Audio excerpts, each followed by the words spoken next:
শুক্রবার 30শে মে 2025 বিএনপির প্রতিষ্ঠাতা ও প্রয়াত রাষ্ট্রপতি জিয়াউর রহমানের 44তম শাহাদত বার্ষিকী উপলক্ষে তার সমাধিতে ফুল দিয়ে শ্রদ্ধা জানিয়েছেন বিএনপি নেতাকর্মীরা। শুক্রবার 30শে মে সকাল 10:30টায় বিএনপির সকল স্তরের নেতাকর্মীরা ঝড় বৃষ্টি উপেক্ষা করে শেরেবাংলা নগরে জিয়াউর রহমানের সমাধি প্রাঙ্গণে যান।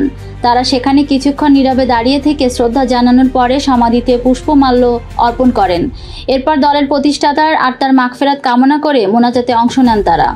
দলের কেন্দ্রীয় নেতাকর্মীরাও বুকে কালো ব্যাজ ধারণ করেন।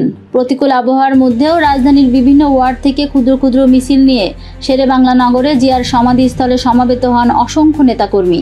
তাদের সবার বুকে ছিল কালো ব্যাজ। এ সময় তারা স্বাধীনতার ঘোষক জিয়া লও লও লও সালাম, জিয়া তোমায় ভুলিনি ভুলব না, স্বাধীনতার অপর নাম জিয়াউর রহমান ইত্যাদি স্লোগান দেন।